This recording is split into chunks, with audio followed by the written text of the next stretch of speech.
orar y comenzamos con el estudio que hoy nos ha reunido en este lugar. Oramos.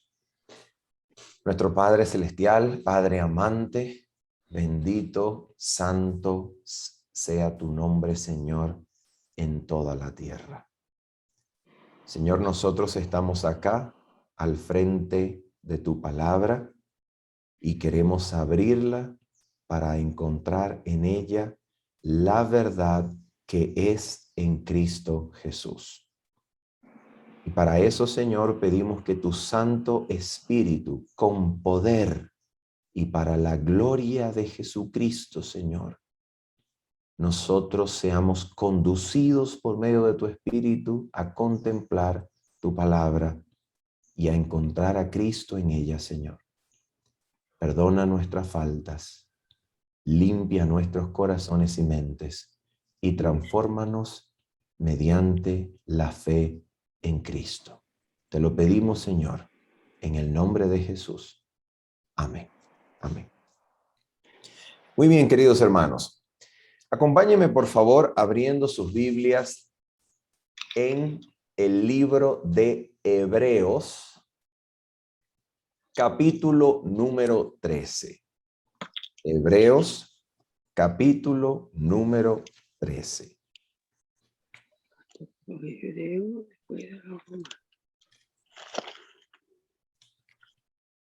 ¿Ok?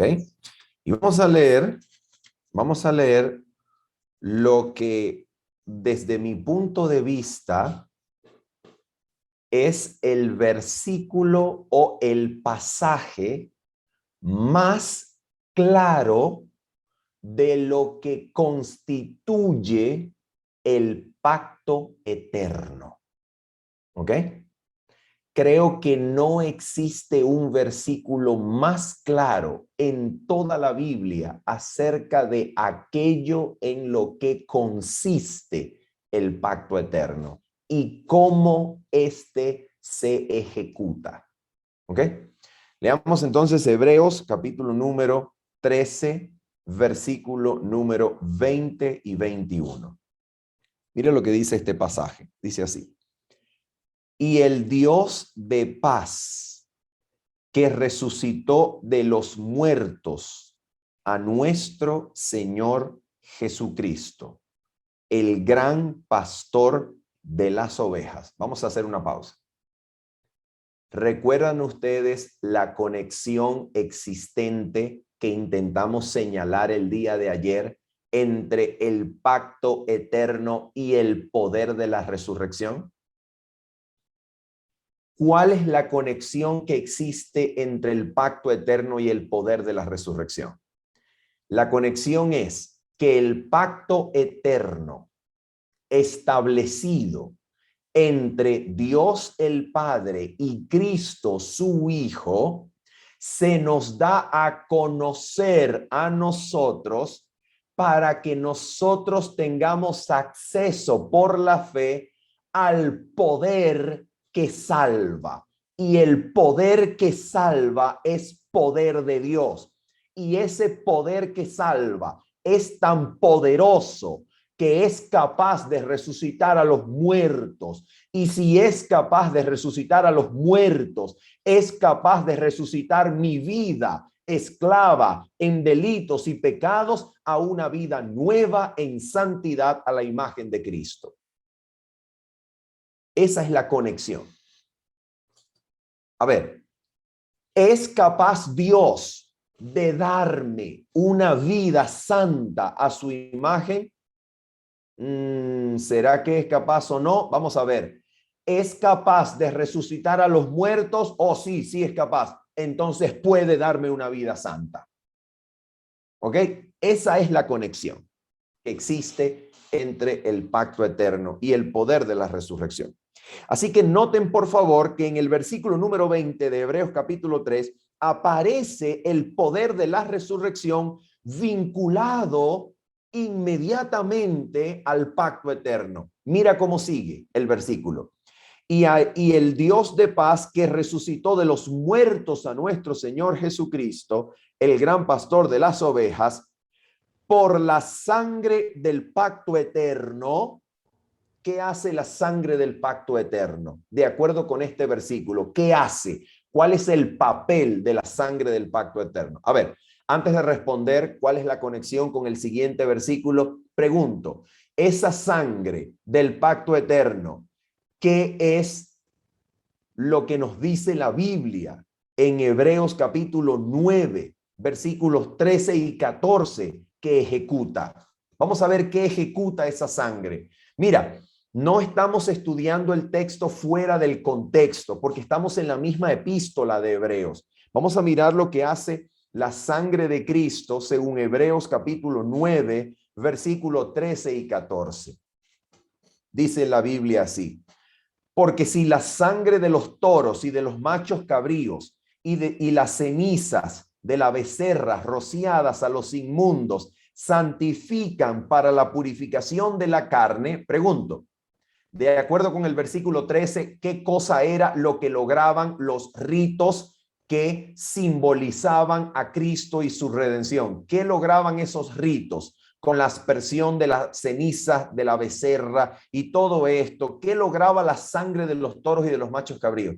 La sangre de estos rituales santificaban en cuanto a la purificación de la carne. En otras palabras, lavaban el cuerpo para que el adorador pudiese acercarse al santuario y vivir en medio del campamento. Eso es todo lo que esa sangre lograba. ¿Ok? Ustedes recuerdan una preguntita. ¿Ustedes recuerdan lo que ocurría con una persona que se levantara en la mañana, por ejemplo, del sexo femenino, y esta persona tenía rastros de que había llegado el periodo mensual de la mujer? ¿Qué tenía que hacer esta persona? Esta persona tenía que purificarse. ¿Y cómo se purificaba? Se purificaba con agua, se purificaba con ritos. Y escuche, pregunto, ¿cuándo esta mujer podía acercarse al santuario? Cuando, pasando los días de su periodo mensual, se purificaba con derramamiento de sangre y agua y era hecha apta para acercarse ¿a dónde? Al santuario. Al santuario. Otra pregunta. ¿Qué ocurría con una persona que se levantara en la mañana y se daba cuenta que había un cadáver de un animal que había muerto en su tienda y él había tocado las sábanas de esa tienda? ¿Qué pasaba con esa persona? Esa persona que había tocado un cuerpo de animal muerto tenía que salir del campamento, purificarse y hasta la tarde podía volver a entrar. Entonces, noten esto. El ritual del Antiguo Testamento, el ritual del santuario terrenal, ¿funcionaba para qué? Funcionaba para que los israelitas pudiesen acercarse al santuario y vivir dentro del campamento. Para eso funcionaba. Pero pregunto, ¿qué cosa era lo que estos rituales jamás podían lograr? ¿Qué cosa era lo que estos rituales jamás, nunca iban a lograr? Mira lo que jamás ni nunca iban a lograr. Versículo número 9. Versículo número 9. Vamos a ver qué era lo que nunca iban a lograr. El versículo 9 del capítulo 9 nos dice: lo cual es símbolo para el tiempo presente, según el cual se presentan ofrendas y sacrificios que no pueden hacer perfecto. A ver, ¿y en qué sentido no podían hacer perfecto? A ver, después de la coma viene una cláusula dependiente, una cláusula apositiva que nos da detalles sobre lo que se dijo antes de la coma. Mira lo que dice: que no pueden hacer perfecto, coma, en cuanto a la conciencia al que practica ese culto. Ah, ahora entiendo. Ahora entiendo. Y cuando paso mi página y voy al capítulo 10, versículo 1, la imagen se completa. Versículo 1 del capítulo 10. Porque la ley, teniendo la sombra de los bienes venideros, no la imagen misma de las cosas, nunca puede, por los mismos sacrificios que se ofrecen continuamente cada año, hacer perfectos a los que se acercan. Les voy a dar un regalo teológico, ¿ok? Un regalo teológico.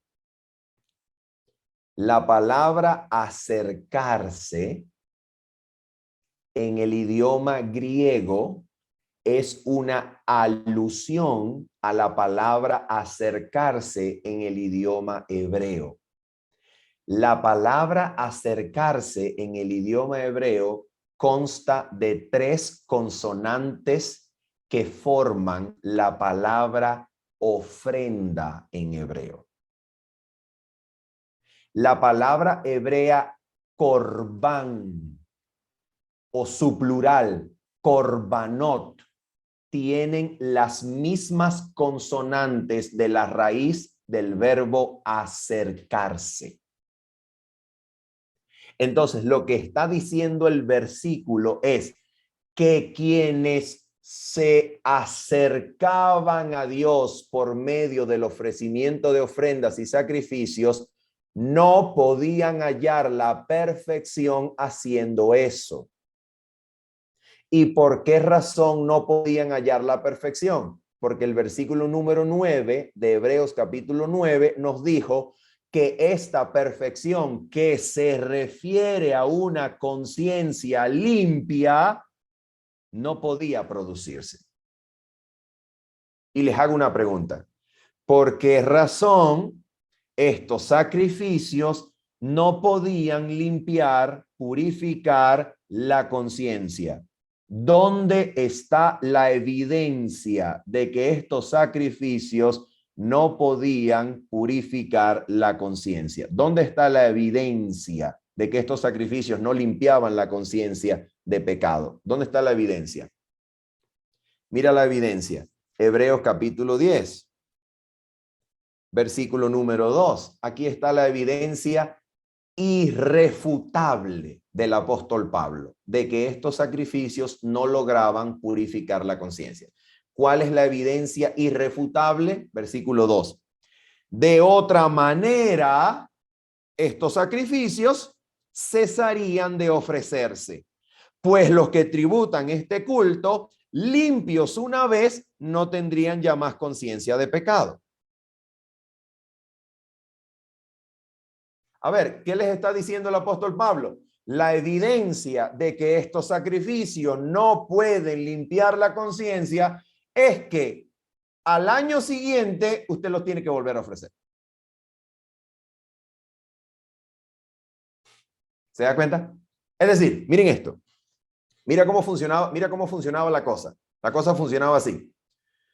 Un israelita cometía un pecado y lo reconocía. Se sentía arrepentido porque el Espíritu de Dios lo atraía, se sentía arrepentido y el israelita iba, llevaba su ofrenda, ofrecía el animal en su lugar, derramaba la sangre y la sangre se rociaba al pie del altar. ¿Ok? Eso lo hacía tantas veces su conciencia lo convenciera de pecado. Tantas veces su conciencia lo convenciera de pecado. Y eso sucedía a lo largo de todo el año, hasta que una vez al año, todos esos pecados que habían sido transferidos al santuario se sacaban fuera del campamento por medio del ritual que se llamaba el día de la expiación. ¿Cierto? Entonces, cuando llegaba el día de la expiación, el pecado transferido por todos los miembros del campamento diariamente durante todo el año eran sacados del campamento, puestos en la cabeza del macho para ser enviado. Pregunto, ¿el pecado se había sacado del pueblo? Sí, se había sacado del pueblo. Pregunto, ¿al siguiente año volvía a ocurrir el mismo ritual? Sí. ¿Por qué? Porque los que habían sido limpios del pecado lo volvían a cometer para que al siguiente año otra vez el rito era necesario. Entonces, ¿cómo usted describiría eso? ¿Cómo lo describiría? En palabras de un gran amigo, el doctor Luis Bueno, esto es un ciclo. ¿Cuál es el ciclo? Peco, me arrepiento, tengo perdón, peco, me arrepiento, tengo perdón, peco, me arrepiento, tengo perdón. Una pregunta, ¿ese es el evangelio o esa es la sombra del evangelio? Es la sombra.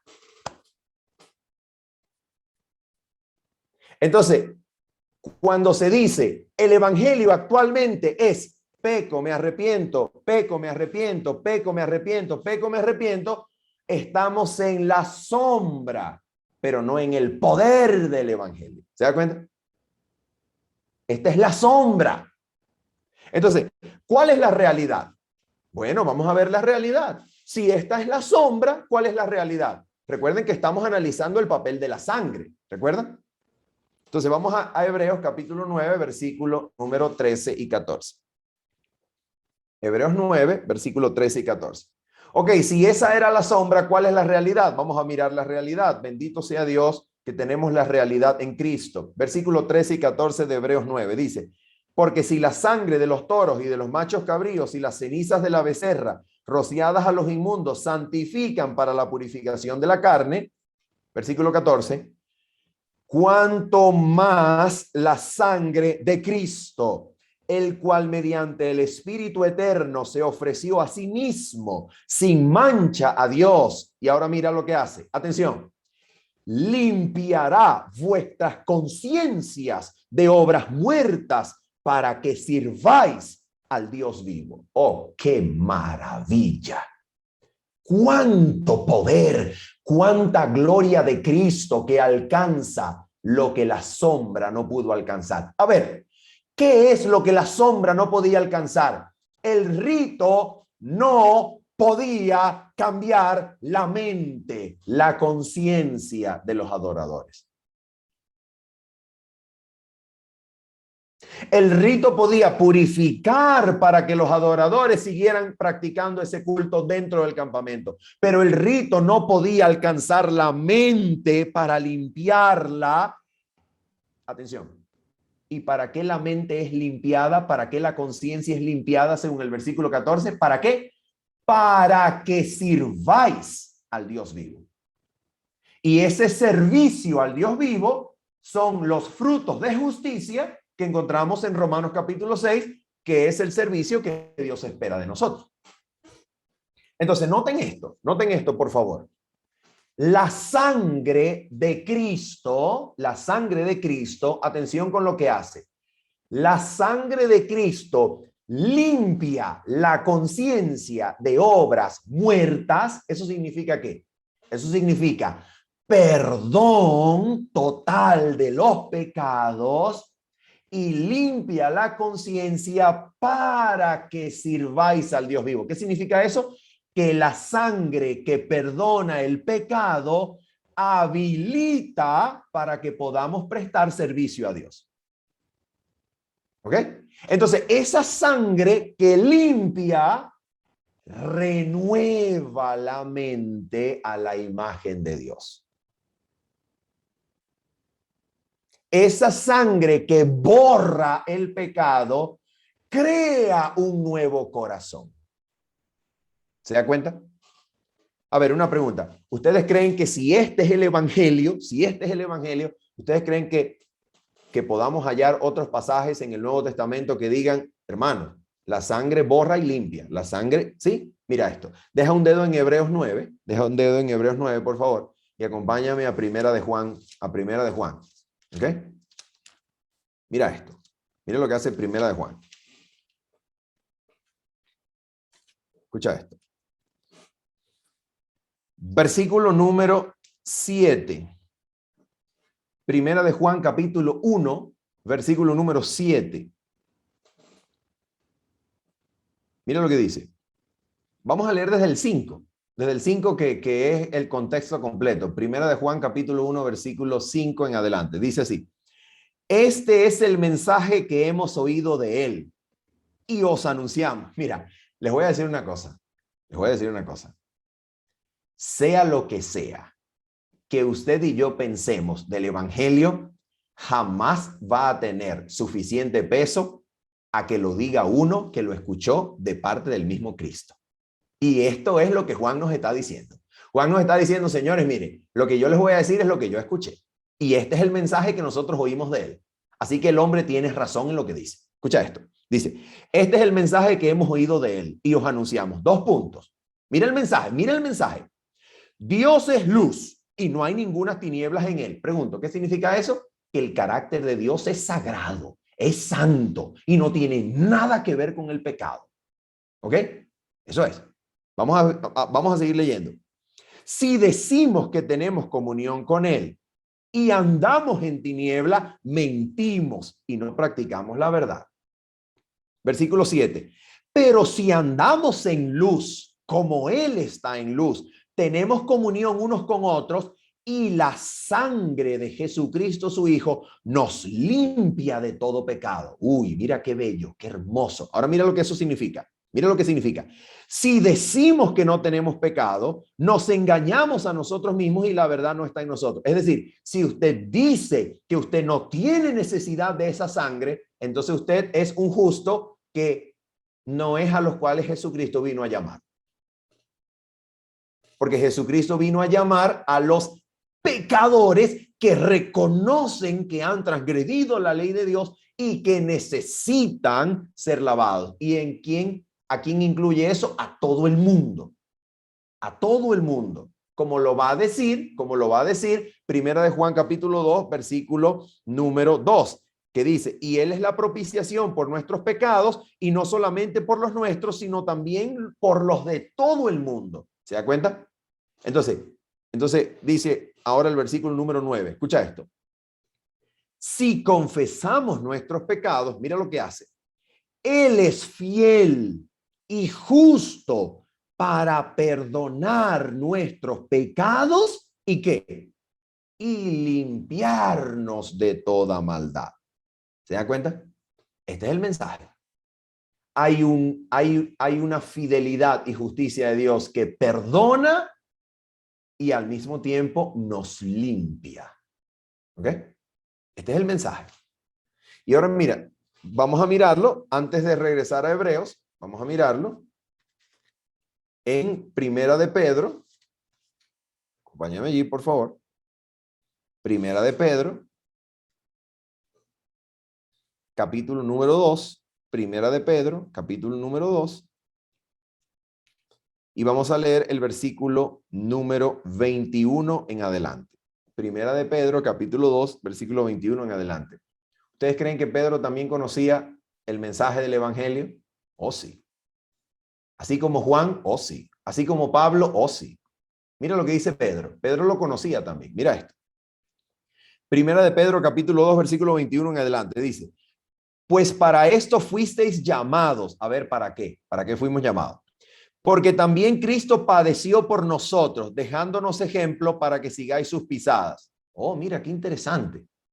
Y ahora dice, versículo 22, el cual no hizo pecado, ni se halló engaño en su boca, quien cuando le maldecían no respondía con maldición, cuando padecía no amenazaba, sino encomendaba la causa al que juzga justamente. Versículo 24, escuchen esto. Quien llevó él mismo nuestros pecados en su cuerpo sobre el madero. ¿Para qué? A ver, ¿para qué? Para que nosotros, estando muertos a los pecados, vivamos a la justicia, y por cuya herida fuisteis sanados. Una pregunta, de acuerdo con el contexto, ¿qué significa que su herida nos sanó? ¿Qué significa de acuerdo al contexto que su herida nos sanó? Significa que su padecimiento en la cruz, llevando el pecado sobre su cuerpo, sobre el madero, nos habilita ¿para qué? Para que vivamos a la justicia. ¿Ves? Entonces, vamos a regresar a Hebreos. Hebreos capítulo 9. La sangre del pacto eterno quita el pecado de los registros celestiales. Eso significa perdón. Y ese perdón, al borrar el pecado, al quitar el pecado de los registros celestiales, ¿verdad? Para que Dios vea la vida y el carácter de Cristo en nuestro lugar, ese perdón también significa una habilitación de la mente para servir al Dios vivo. Y eso lo acabamos de comprobar en Juan y lo acabamos de comprobar en Pedro. ¿Ok?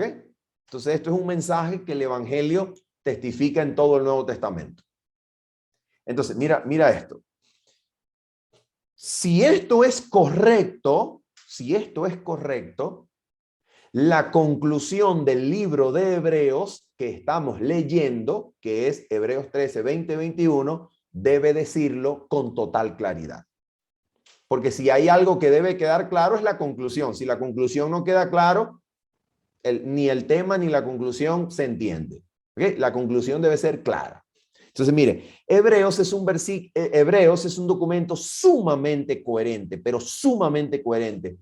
es al mismo tiempo sumamente intricado. Es bien complejo, el argumento es bien complejo, pero la conclusión es inequívoca, la conclusión es certera. Mira lo que dice la conclusión.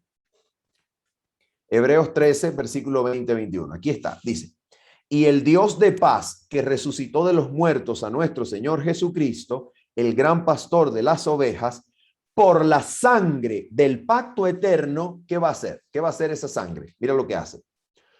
Versículo 21. Por la sangre del pacto eterno os haga aptos. La palabra griega aptos, la palabra que se traduce al castellano como aptos, ustedes saben en qué otro contexto se utilizaba en el griego antiguo. En el griego antiguo, la palabra aptos, que aquí se traduce, se utilizaba para describir cuando un ejército era capacitado, habilitado por medio de la provisión armamentística para enfrentar y ganar la victoria sobre otro ejército. Es decir, este pasaje nos está diciendo que la sangre del pacto eterno le ha capacitado a usted con todo lo que usted necesita para pelear la batalla. ¿Se da cuenta? Y la pregunta es, vamos a hacer una pausa. ¿Qué batalla? ¿Qué batalla es la que usted tiene que pelear? Mire, si usted retrocede en el versículo número 12, perdón, en el capítulo número 12, si usted retrocede, ¿cuál es la batalla para la cual la sangre de Cristo lo ha habilitado a usted para pelear? ¿Cuál es la batalla? Mira cuál es la batalla. Versículo número 4. Versículo número 4 de Hebreos capítulo 12. ¿Cuál es la batalla? Dice, porque aún no habéis resistido hasta la sangre combatiendo contra el pecado. Entonces, vamos a mirar lo que dice Hebreos 13, 21. Hebreos 13, 21 dice, esa sangre del pacto eterno, del mismo Dios que resucitó a Cristo de los muertos, esa sangre, versículo 21, os haga aptos, os haga capacitados. Mira, la mejor palabra que podemos utilizar en español para traducir ese aptos, la mejor palabra, tanto en español como en inglés, sería os haga empowered, empoderados, os haga llenos de poder. ¿Ok? Entonces dice, os haga aptos, ¿en qué? En toda obra buena. ¿Y cómo hace eso? ¿Cómo sucede eso? ¿Cómo es que la sangre del pacto eterno me capacita, me habilita para toda buena obra? ¿Cómo es eso? Vamos a ver cómo. Dice así, para que hagáis su voluntad. Ok. La sangre del pacto eterno me habilita para hacer su voluntad. Ok, estoy entendiendo. Bien, sigamos. Haciendo, vamos a ver quién lo hace. Haciendo él, A ver. Quiere decir que cuando yo sea habilitado para hacer su voluntad, es Él el que lo va a hacer en mí. Ah, mira lo que dice. Haciendo Él en vosotros lo que es agradable delante de Él por Jesucristo, al cual sea la gloria por los siglos de los siglos. Amén. Entonces, a ver, escuche esto. Lo que para usted y para mí, limitados a nuestros propios esfuerzos, a nuestra propia determinación, a nuestras propias motivaciones, lo que para nosotros es imposible, es decir, hacer lo agradable delante de Dios, lo que para nosotros es imposible, Dios envió a Cristo para que Cristo lo haga posible en nosotros.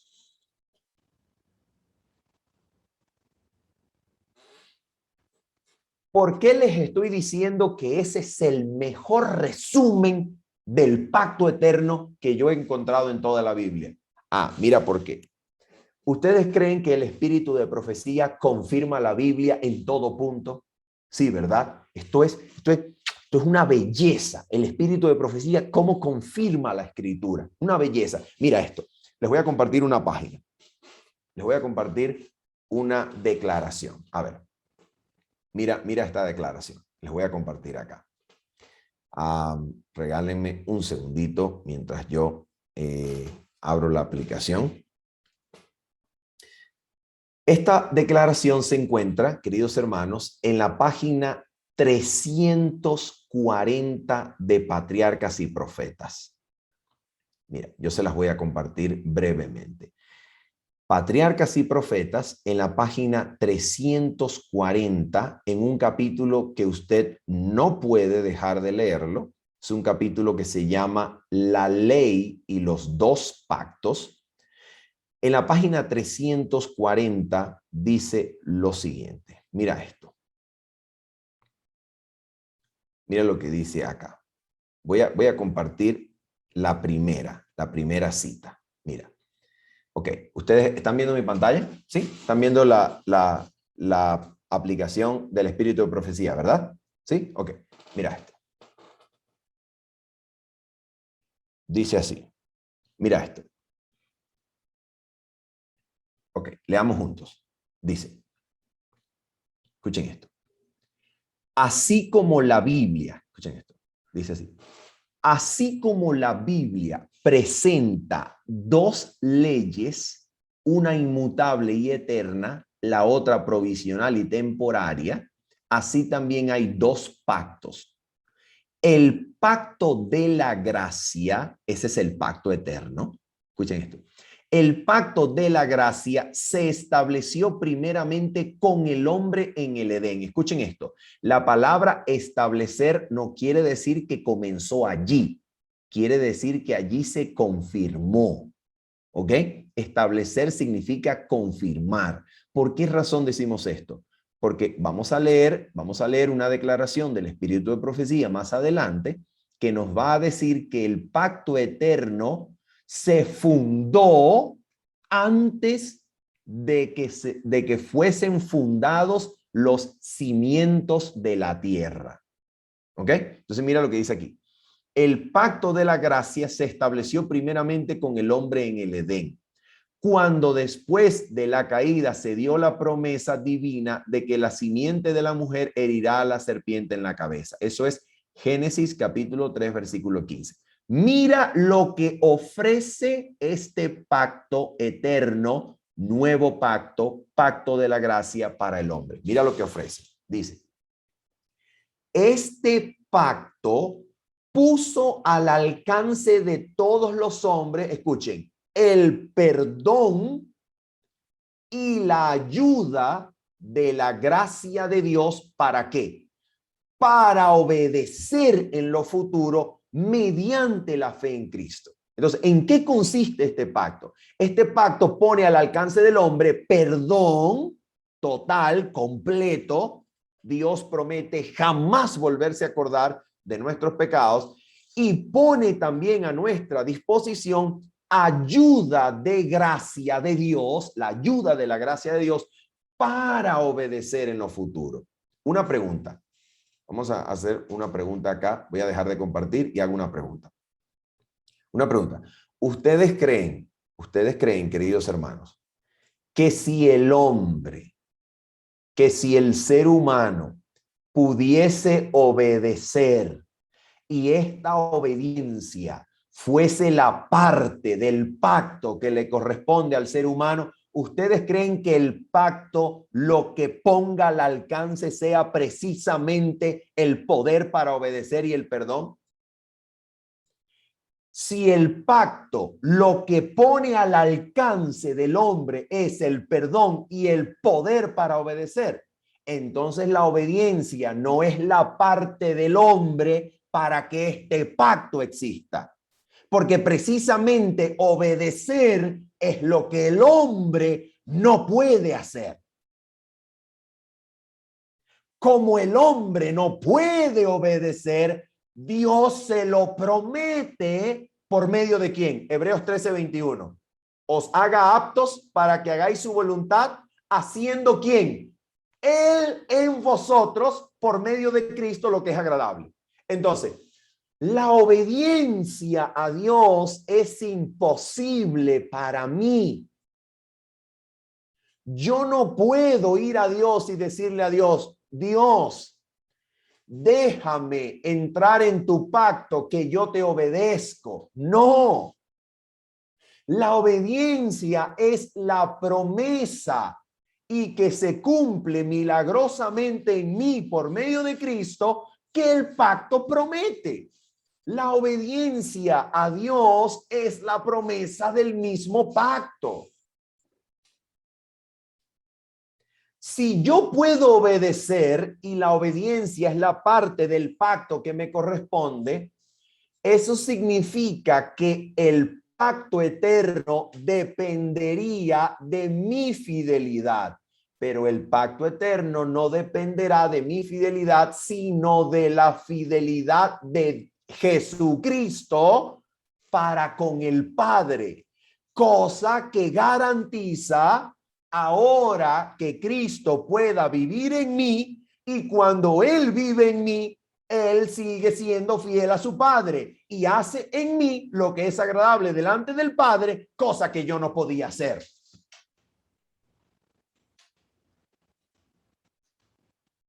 Es decir, cuando Cristo vive en mí, hermanos, mira, y si nosotros no creemos esto, entonces, ¿para qué la Biblia? Si nosotros no creemos que Jesucristo puede vivir su vida en mí, entonces ¿para qué la Biblia?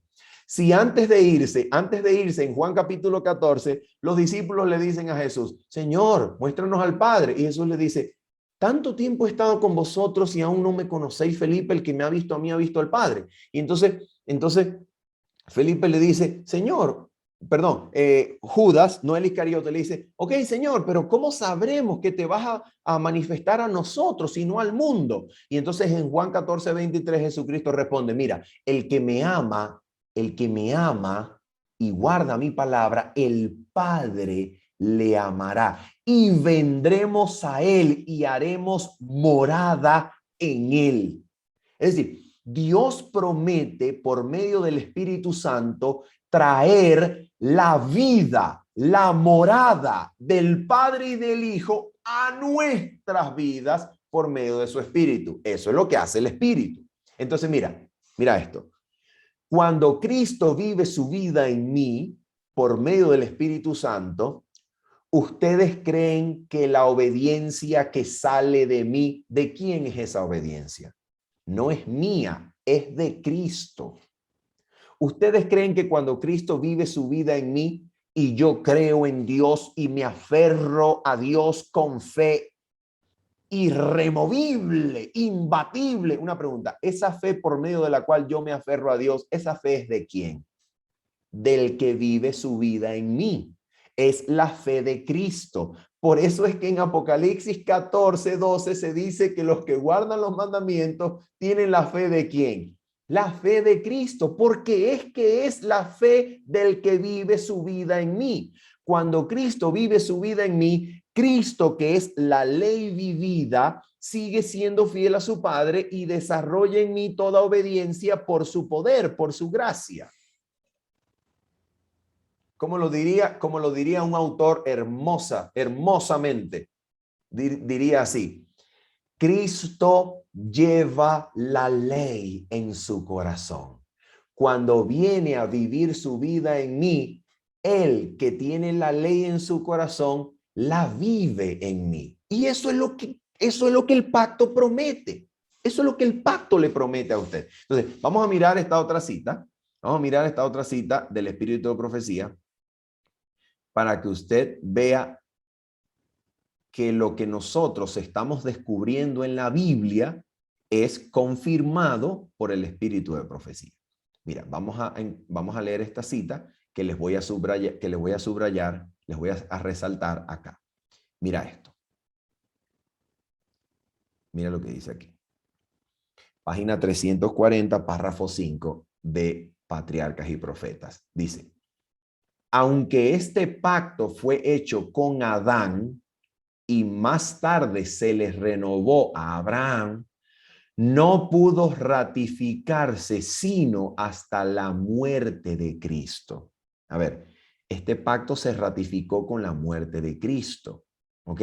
Y como este pacto eterno se ratificó con la muerte de Cristo, y la muerte de Cristo ocurrió cronológicamente después del pacto del Sinaí, a este pacto que es eterno, por el hecho de haber sido ratificado en ocasión posterior al Sinaí, se le denomina pacto nuevo, pero en realidad lo que significa es que es un pacto renovado, porque ya existía desde la eternidad y con la muerte de Cristo en la cruz se renovó. ¿Ok? Entonces miren esto, dice: existió, a ver, escuchen esto, hermanos, porque esto es importantísimo. Escuchen esto. ¿Existió en virtud de qué? A ver, este pacto existió antes de la venida de Cristo, antes de la muerte de Cristo en la cruz. ¿Existió en virtud de qué? ¿Existió gracias a qué? Dice: existió en virtud de la promesa de Dios, desde que se indicó por primera vez la posibilidad de la redención. Entonces, noten esto. Voy a dejar de compartir para hacer algo, para hacer un énfasis aquí. ¿Qué dice el Espíritu de Profecía? Que fue lo que permitió la existencia de este pacto antes de que Cristo viniera y muriera en la cruz. ¿Existió en virtud de qué? De la promesa de Dios. Una pregunta. ¿Ustedes creen que la palabra de Dios es suficientemente fiel como para que el pacto de la gracia estribe, se encuentre y dependa de esa palabra? Mira, esa palabra de Dios es tan fiel, que precisamente para cumplirla es que Cristo viene a morir en la cruz. Esa palabra de Dios es tan fiel que Dios puede llevar a Enoc y a Elías y a Moisés al trono celestial, se los puede llevar al reino eterno en virtud de la palabra que aún Cristo tiene que cumplir en la cruz. Mira, la palabra de Dios es tan fiel que a Enoc se le recibió en gloria antes de que Cristo muriera en la cruz. Y yo pregunto, ¿cómo es que se le recibió en gloria si Cristo todavía no había muerto? Bueno, porque Cristo dijo que moriría y eso basta. Si Cristo lo dijo, Él no puede equivocarse, Él no puede errar. Y los ángeles le dieron la bienvenida a Enoc. Cuando Cristo estaba a punto de morir y su alma estaba triste hasta la muerte y estaba angustiado, pregunto, en aquel monte de la transfiguración, ¿quién se le aparece a Jesús? Moisés y Elías. Esos dos estaban allá arriba gracias a la palabra de la cruz. Pero si la cruz no ocurría, la palabra quedaba en entredicho. Pero cuando vienen ellos a fortalecer al Hijo, juntamente con los ángeles, el Hijo somete toda su tentación, el Hijo somete toda su lucha, la somete al Padre y cumple la palabra del pacto eterno. Y cuando muere en la cruz, Jesucristo dice, consumado es, en cumplimiento del pacto eterno que había existido antes, en virtud de ¿qué? De la palabra, de la promesa. Entonces, seguimos. Dice así entonces. Existió en virtud de la promesa de Dios desde que se indicó por primera vez la posibilidad de redención. Fue aceptado por fe. No obstante, cuando Cristo lo ratificó, fue llamado el pacto nuevo. ¿Se dan cuenta? Es un pacto nuevo porque está renovado posterior al Sinaí. Y dice, la ley de Dios fue la base de este pacto. Atención, atención. Viene una coma que va a definir lo que es el pacto. Escuchen esto. La ley de Dios fue la base de este pacto. Coma. Tenemos aquí la definición de lo que es el pacto. Que era sencillamente un arreglo para restituir al hombre a la armonía con la voluntad divina, para colocarlo en condición de poder obedecer la ley de Dios. ¿Qué les parece eso, queridos hermanos? ¿Qué les parece eso? ¿Qué? A ver, cuando se dice entonces, cuando se dice, nuestra parte del pacto es la obediencia, entonces no se ha entendido el pacto eterno. No se ha entendido el pacto, porque el pacto mismo es un arreglo para que el hombre pueda obedecer la ley de Dios.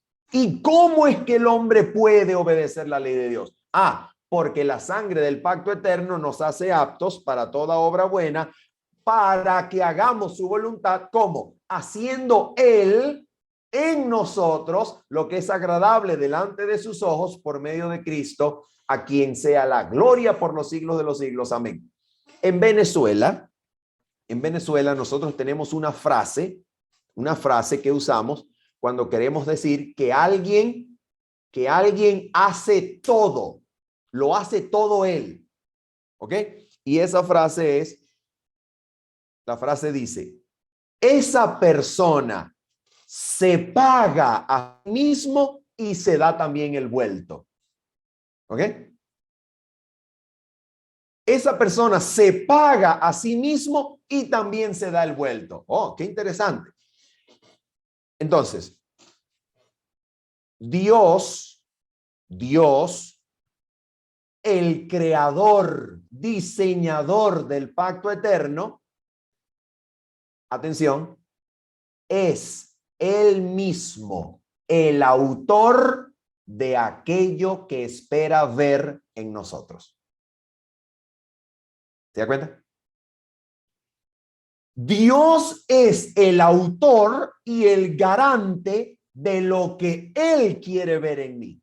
A ver, ¿qué cosa quiere ver Él en mí? Él quiere ver justicia. Él quiere ver lo que es agradable delante de sus ojos. Bueno, eso yo no se lo puedo dar. No puedo. Y miren, hermanos queridos, yo les voy a decir la verdad. Ni que usted lo intente con todas las fuerzas de su alma, usted le puede dar a Dios obediencia y justicia. No puede. Y entonces, ¿qué es lo que yo puedo hacer?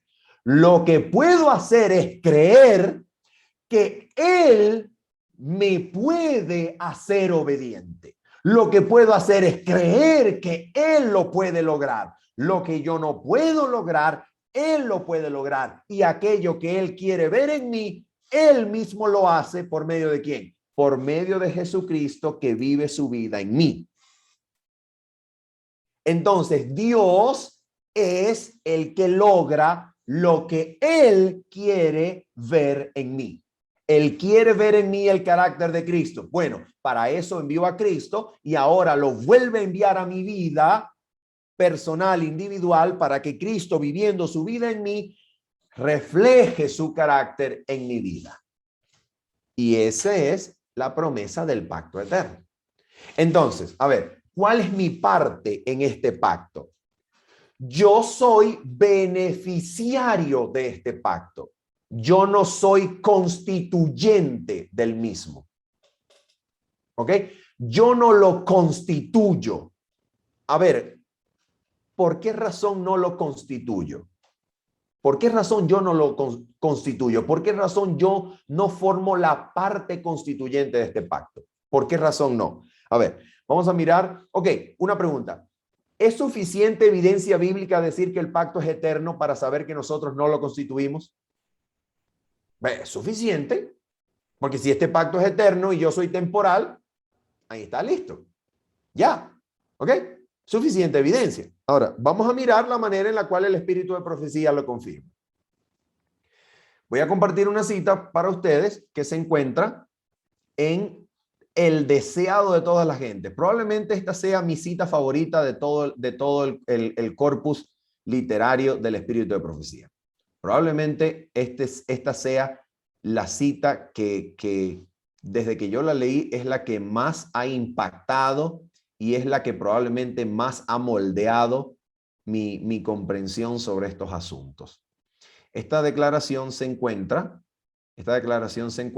en el espíritu de profecía, en la página número 773 y 74 del capítulo que se llama A mi Padre y a vuestro Padre, que es en el deseado de toda la gente, el 87. ¿Ok? Es el 87 en el deseado de toda la gente. Vamos a mirar entonces la página 773 y 74. Mira lo que dice esta preciosura de cita. Dice así. Mira esto. Escuchen esto. Voy a subrayarlo aquí. Dice: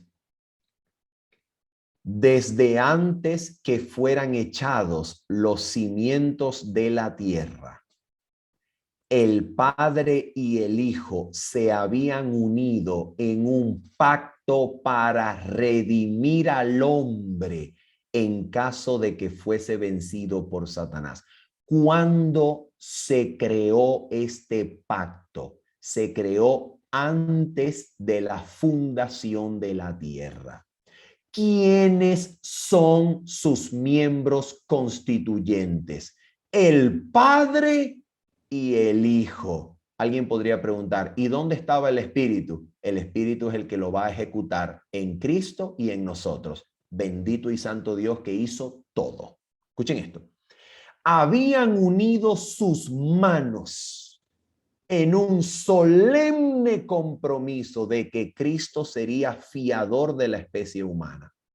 Escuchen ahora. Cristo había cumplido este compromiso.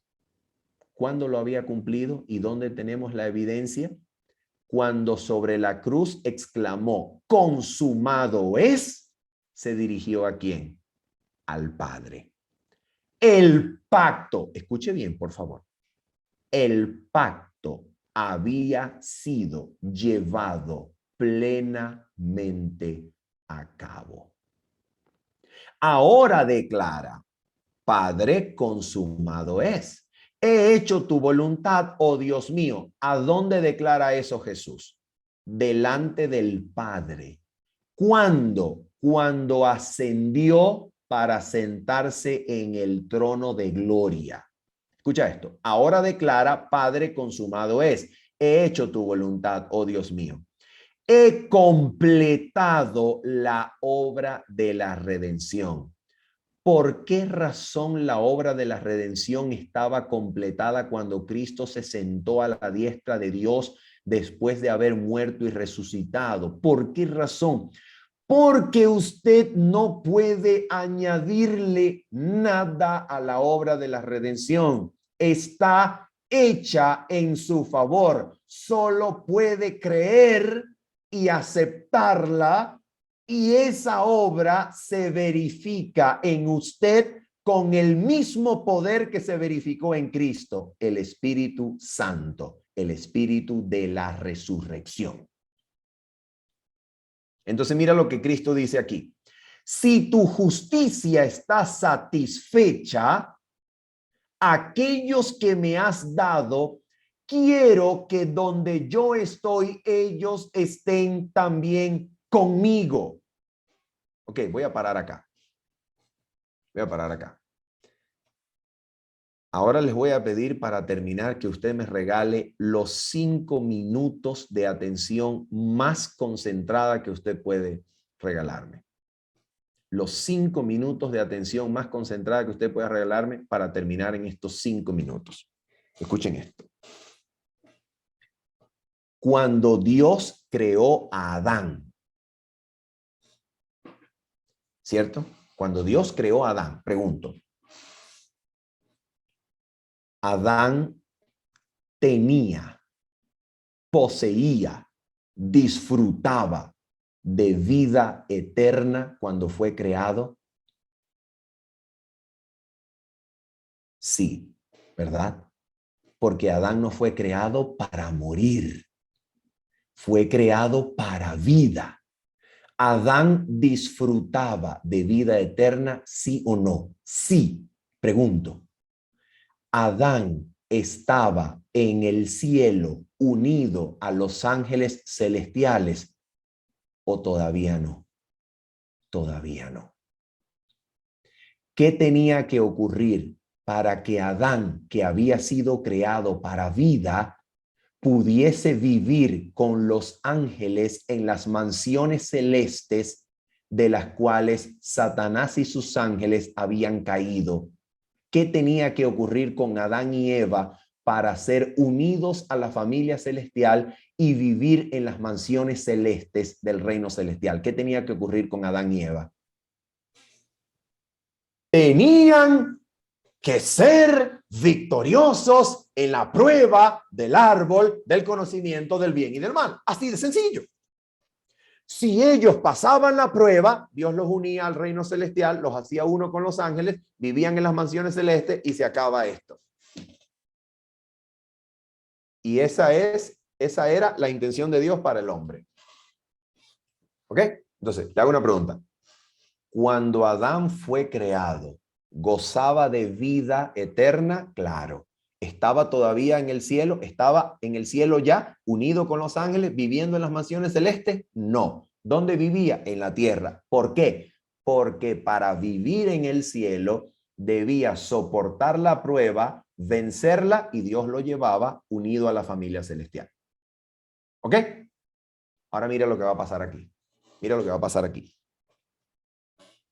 Vamos a leer ahora la respuesta de Dios ante la petición de Cristo.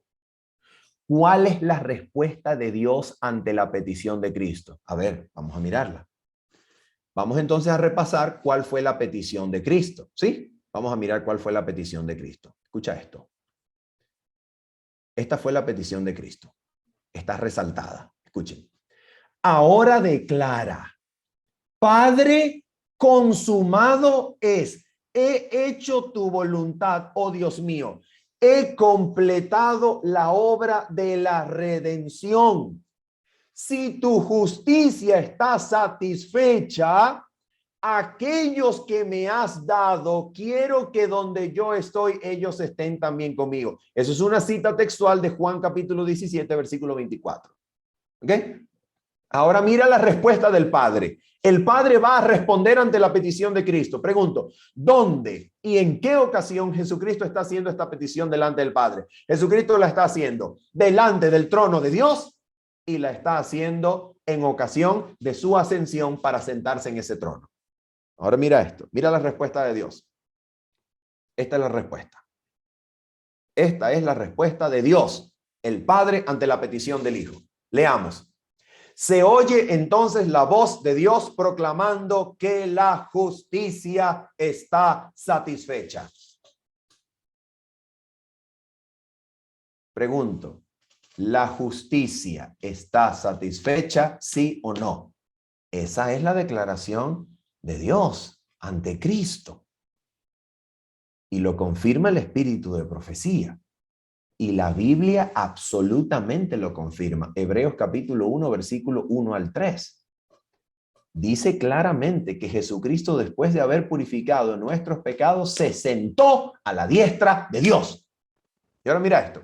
Se oye entonces la voz de Dios proclamando que la justicia está satisfecha. Satanás está ¿qué? Vencido. Pregunto, ¿sigue vivo Satanás en la tierra? Sí.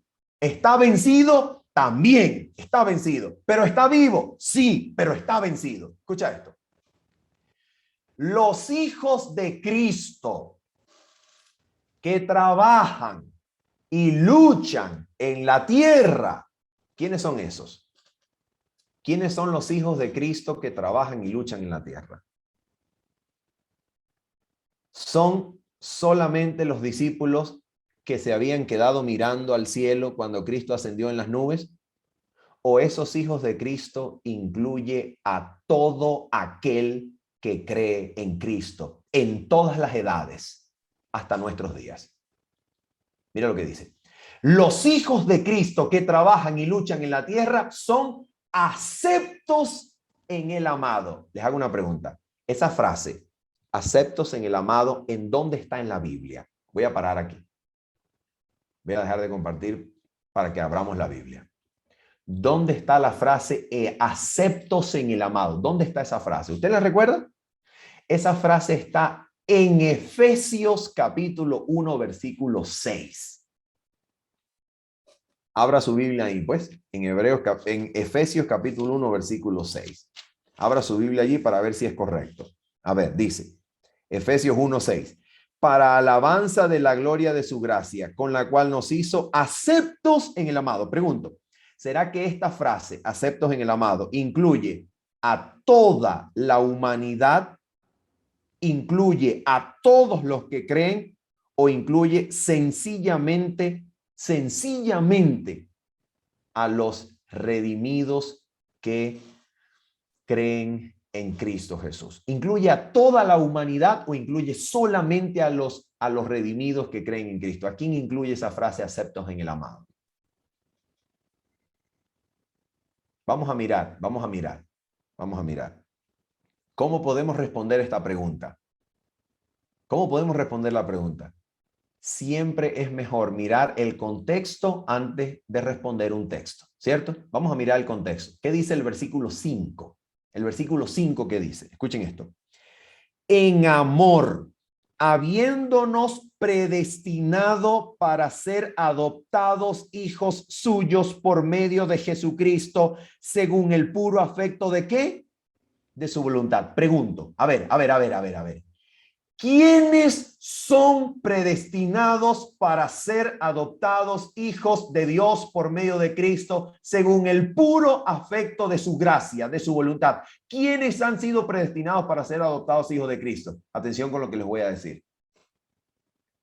Si solamente la frase aceptos en el amado incluye a los que creen en Cristo, entonces Juan Calvino tenía razón. Dios predestinó a unos para salvación y a otros para perdición.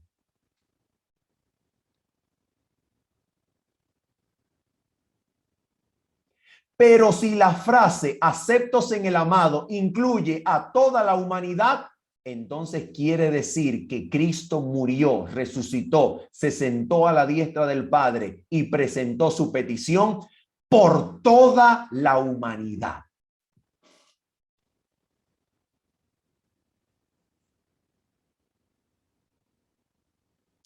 Voy a repetirlo. Escuchen bien. ¿Y por qué lo voy a repetir? Porque probablemente alguien vea este tema en diferido, en grabado. ¿Ok? Y voy a repetir esto. Con todo mi corazón y con todo respeto, yo quiero decir que yo conozco y estoy a sabiendas de la controversia que existe entre quienes piensan que Cristo solamente hizo provisión, pero no redención en la cruz. Pero si Cristo solamente hizo provisión para los que habían de creer en él, entonces Cristo solamente murió por los elegidos. Y Calvino tendría razón. Dios predestinaría a algunos para salvación y a otros para perdición. Pero cuando decimos que Cristo obró la redención por toda la humanidad y esta obra es real y efectiva para toda la humanidad, entonces los que pierdan su salvación, los que pierdan la redención, los que pierdan la vida que el Redentor ha comprado con sangre en la cruz, entonces la perderán solamente en virtud de haber rechazado lo que ya era un regalo para ellos.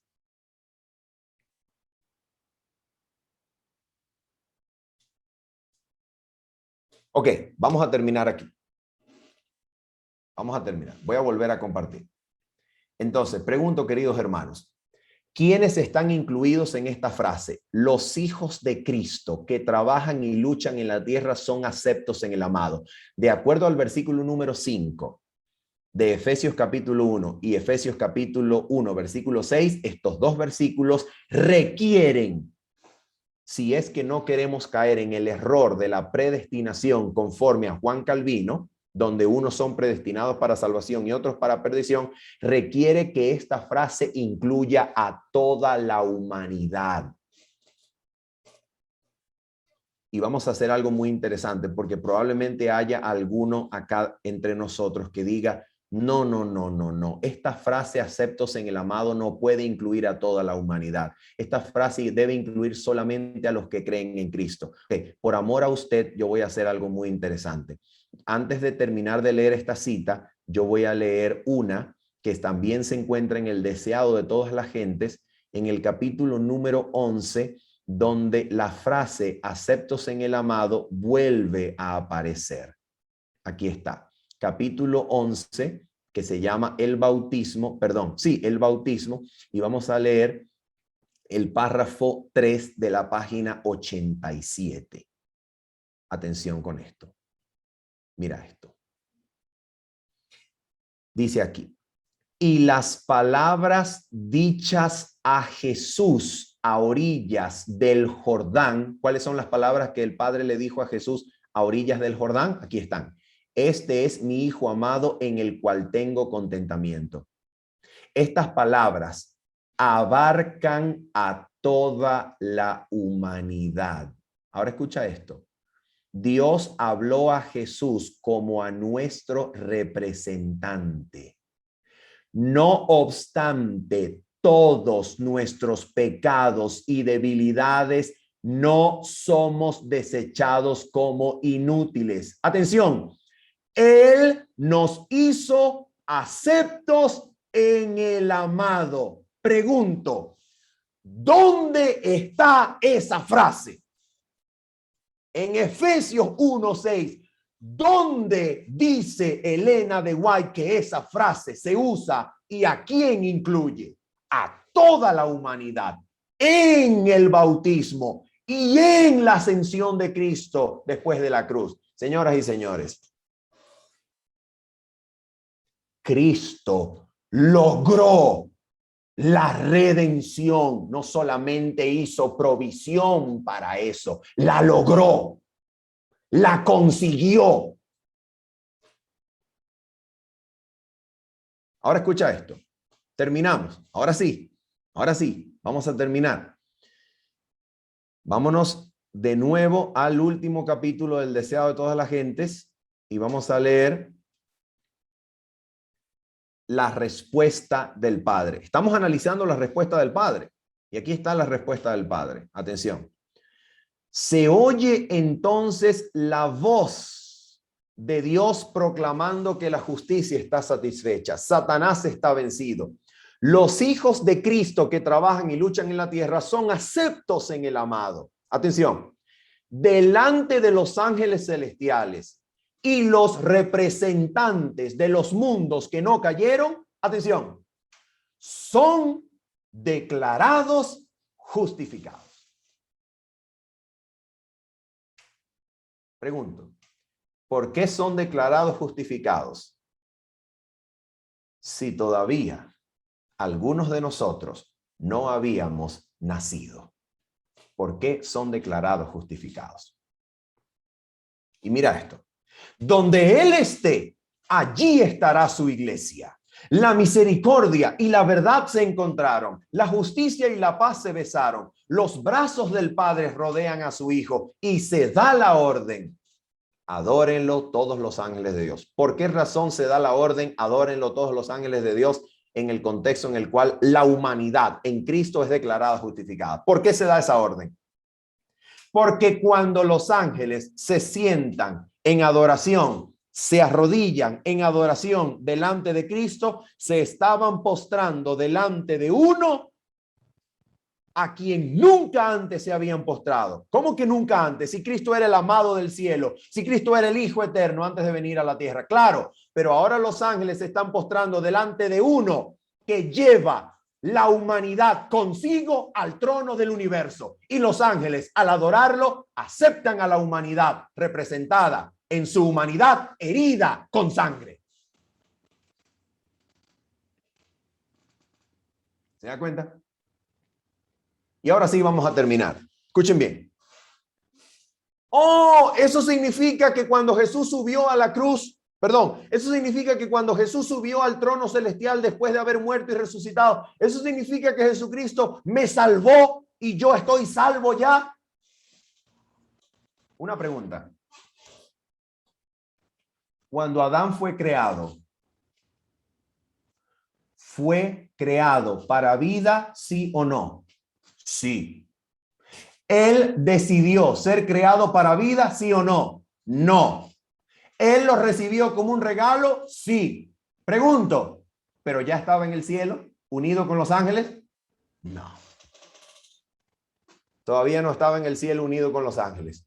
Tenía que resistir la prueba. ¿Y qué? Y vencerla. Ok, pregunto.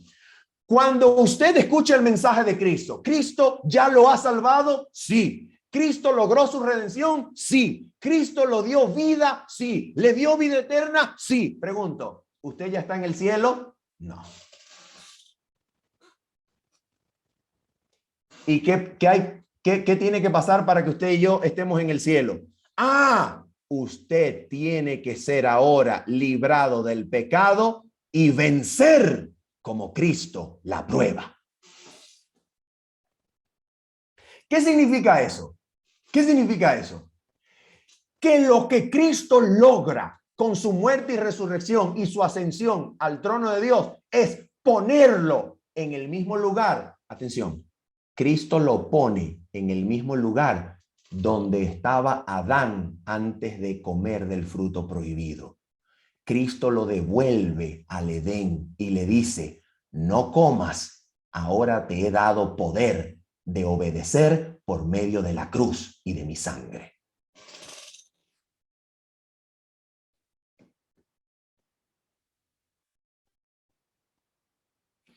¿Cristo es mi salvador antes de que yo naciera? Claro que es mi salvador antes de que yo naciera. Pero cuando yo nazco, ¿estoy en el cielo? Yo necesito ser puesto a prueba. Pero ahora tengo a Cristo, ahora tengo su luz, ahora tengo su amor que me atrae de la cruz. Y ahora cuando me dice, no comas, yo digo, Señor, no quiero comer porque tu amor me constriñe y solo quiero adorarte a ti. Ah, ¿te das cuenta? ¿Te das cuenta? Habiendo dicho eso y esperando que usted haya crecido en Cristo, que de verdad haya crecido, que de verdad usted haya amado más a Cristo. Oh, gloria a Dios, que lo ame más que ayer. Habiendo dicho eso y esperando que usted ame a Cristo hoy más que ayer, ahora sí nos despedimos. Que el Señor les bendiga y les guarde. Ha sido todo un placer.